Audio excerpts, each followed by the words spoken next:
So I'm going to be reading a portion of Anne Frank, The Diary of a Young Girl, which is an autobiography. This is a remarkable book, written by a young girl, and the young are not afraid of telling the truth. It is one of the wisest and most moving commentaries on war and its impact on human beings that I have ever read. Anne Frank's account of the changes brought upon 8 people hiding out from the Nazis for 2 years during the occupation of Holland, living in constant fear and isolation, imprisoned not only by the terrible outward circumstances of war, but inwardly by themselves, made me intimately and shockingly aware of war's greatest evil, the degradation of the human spirit. At the same time, Anne's diary makes poignantly clear the ultimate shining nobility of that spirit. Despite the horror and the humiliation of their daily lives, these people never gave up. Anne herself, and most of all, it is her portrait which emerges so vividly and appealingly from this book, matured very rapidly in these 2 years, the crucial years from 13 to 15, in which change is so swift and so difficult for every young girl. Sustained by her warmth and her wit, her intelligence and rich resources of her inner life, Anne wrote and thought much of the time about things which very sensitive and talented adolescents without the threat of death will write. Her relations with her parents, her developing self-awareness, the problems of growing up.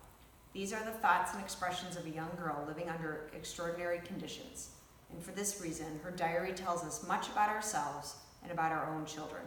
And for this reason, too, I felt how close we all are to Anne's experience, how very much involved we are in her short life and in the entire world. Anne's diary is an appropriate monument to a refined spirit and to the spirits of those who have worked and are working still for peace.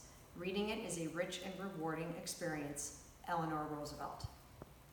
Now I'm going to read a tiny portion from her diary, and it shows the map of where Anne and her family hid from Nazi persecution.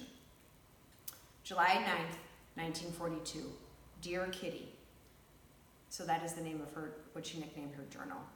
So we walked in the pouring rain, Daddy, Mommy, and I, each with the school satchel and shopping bag filled to the brim with all kinds of things thrown together. We got sympathetic looks from people on their way to work. You could see by their faces how sorry they were they couldn't offer us a lift. The gaudy yellow star spoke for itself. Only when we were on the road did Mommy and Daddy begin to tell me bits and pieces about the plan. For months, as many of our goods and chattels and necessities of life as possible had been sent away, and they were sufficiently ready for us to have gone into hiding on our own accord on July 16th. The plan had to be speeded up 10 days because of the call-up, so our quarters would not be so well organized, but we had to make the best of it. The hiding place itself would be in the building where Daddy has his office. It will be hard for outsiders to understand, but I shall explain that later on. Daddy didn't have many people working for him. I will describe the building. There is a large warehouse on the ground floor which is used as a store. The front door to the house is next to the warehouse door, and inside the front door is the second stairway, which leads to a staircase.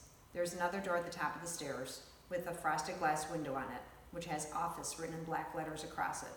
That is the large main office, very big and very light and very full. Ellie, Mia, and Mr. Kufias work there in the daytime. A small dark room containing the safe wardrobe and a large cardboard leads to a small, somewhat dark second office. Mr. Kraler and Mr. Van Daan used to sit there. Now it is used only by Mr. Kraler. One can reach Kraler's office from the passage, but only via a glass door. Mr. Kraler's office has a long passage that goes past the coal store up 4 steps. A wooden staircase leads from the downstairs passage to the next floor. There's a small landing at the top. There is a door at the end of each landing, the left one leading to a storeroom. The right-hand door leads to our secret annex. No one would ever guess that there would be so many rooms hidden behind that plain gray door. There's a steep staircase immediately opposite the entrance. On the left, a tiny passage brings you into a room which has become the Frank family's bed-sitting room. Next door, a smaller room, study and bedroom for the 2 young ladies of the family. On the right, a little room without windows containing the wash basin and a small WC compartment, with another door leading to Margot's room and my room. If you go up the next flight of stairs and open the door, you are simply amazed that there could be such a big light room in such an old house by the canal. There's a gas stove in this room and a sink. This is now the kitchen for the Van Daan couple, besides being general living room, dining room, and scullery.